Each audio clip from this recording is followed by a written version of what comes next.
Okay, here we are. It's day 2 on Let's Try and Make a Decent Discovery 2, and let's have a quick look at what we've been up to. So now there's the old chassis.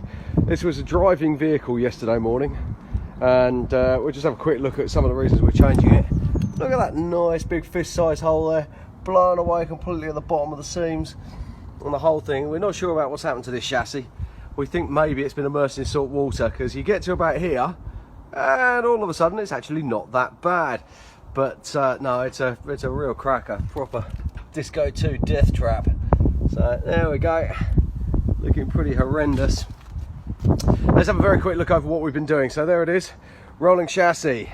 Beautiful bit of kit from Rich's Chassis. Thank you to Alistair and the guys up there, they've done a great job.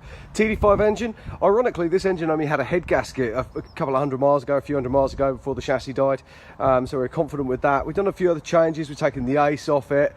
We've obviously changed all the tensioners and bits and pieces. Start motor's good. Checked out the alternator, made sure that's all right. EGR delete, of course.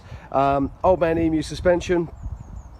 Gone back to standard anti-roll bars. You'll see the turret there is actually knackered. We've got to actually put a new one on there tomorrow. It's just got a bit of a blow on the seam, which you hadn't noticed before. Going to the back of the engine, we've had the sump off it.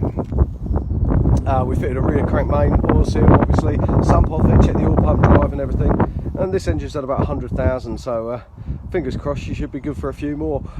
The actual fuel regulator, which is that bit, we always change those, of course. This one was actually changed not that long ago, so that's all good as well. Wiring harness on this one is actually not old either, so all good. Now the axles, this whole thing has been brought forward. We were planning to do this, but with the D3 dying, we've had to bring this on much faster than we intended.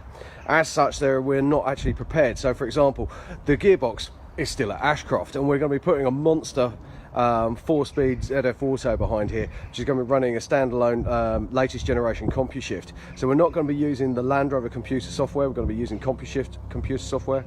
Jose from TD5 Alive's coming over, and he's going to do some magic for us. Springs on the back, standard springs, old man emu shock absorbers. We've got air assister bags in there as well, something I've used before on these. It works really well. New fuel filter housing, just rerouted all the pipes. There was a plan to change this all across to an 044 fuel pump, but we've decided that we're going to leave it as this for the minute, but we'll probably change it to an 044 later on. The 044 is the same fuel pump I use on my race car, so it'll give us good spares interchangeability. So there it is, 2 days work. All of the pipes are in, everything's ready to go. If we had a gearbox, that would be in as well, but that's going to be with us on Wednesday. So yeah, we're doing quite well, hoping that she's going to be a driver by the end of the week. All good fun.